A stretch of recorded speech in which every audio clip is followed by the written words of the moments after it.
Assalamualaikum warahmatullahi wabarakatuh. Halo semuanya, di sini saya dan teman saya akan membahas mengenai materi lupa atau forgetting dari psikologi kognitif dengan dosen pengampu Dr. Subhan Ajrin Sudirman MA.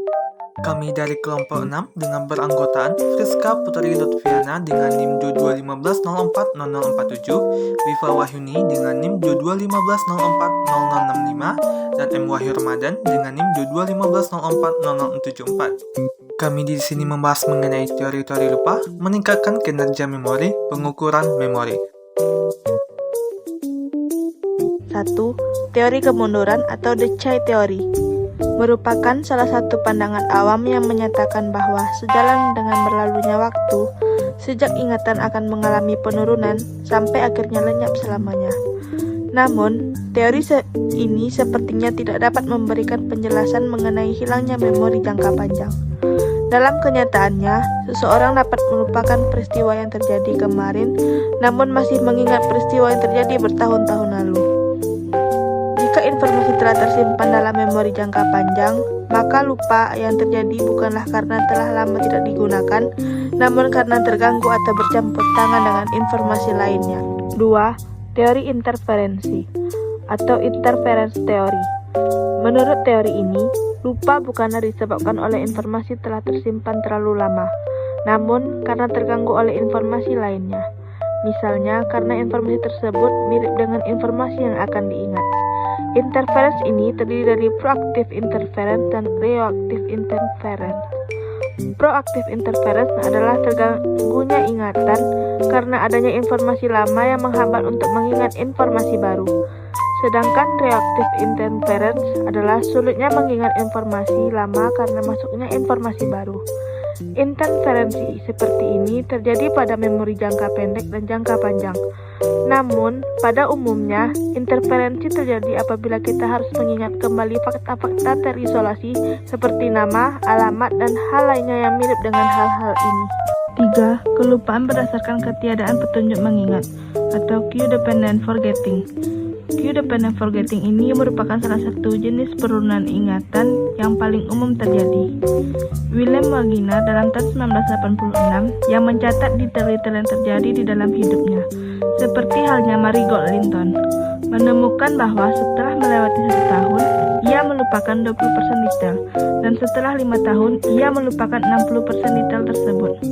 Namun, saat ia mengumpulkan petunjuk dari saksi mata mengenai 10 peristiwa yang menurutnya telah ia lupakan, ternyata ia mampu mengingat beberapa hal mengenai ke-10 peristiwa tersebut. Kondisi mental dan fisik kita juga dapat menjadi sebuah petunjuk dalam mengingat kembali suatu hal, karena kedua kondisi tersebut dapat memicu state dependent memory. Sebagai contoh, apabila kita merasa sangat takut dan merasa tenang saat mengalami suatu peristiwa, kita mungkin dapat mengingat peristiwa tersebut dengan sangat baik. Apabila kita sedang merasa sangat takut atau merasa tenang, sesuai kondisi mental dan fisik kita saat mengalami peristiwa tersebut. Kesulitan mengingat detail-detail suatu peristiwa kejahatan yang dialami oleh para korban tindakan kejahatan mungkin diakibatkan karena korban berada pada kondisi emosi yang berbeda dengan kondisi emosi saat mengalami peristiwa kejahatan. Adapun cara untuk meningkatkan kinerja memori adalah sebagai berikut. 1. Gunakan sistem pengingat manfaat akan alat pengingat seperti catatan, kalender, atau aplikasi pengingatnya untuk mencatat janji temu, tugas, dan deadline. 2. Membuat daftar tugas harian atau mingguan dapat membantu menjadi tetap terorganisasi dan mengingat apa yang perlu dilakukan. 3. Pengulangan ulangi informasi yang ingin dapat diingat beberapa kali. Ini bisa melalui pengulangan verbal atau menulis ulang informasi tersebut. 4. Istirahat yang cukup. Pastikan kita mendapatkan istirahat yang cukup karena kelelahan dapat mengganggu kemampuan memori. 5. Fokus dan perhatikan saat menerima informasi baru. Berikan perhatian penuh dan hindari gangguan. Ini akan membantu informasi tersebut tertangkap di dalam ingatan. 6. Latihan otak, yaitu cobalah bermain game atau bermain teka-teki yang dirancang untuk meningkatkan memori dan keterampilan kognitif. 7. Kenali faktor stres, yaitu stres berlebihan dapat menyebabkan lupa. 8. Latihan fisik. Ya, gaya hidup yang sehat dan pola makan yang sehat. Gaya hidup yang sehat termasuk olahraga teratur dan pola makan seimbang juga dapat mendukung fungsi memori.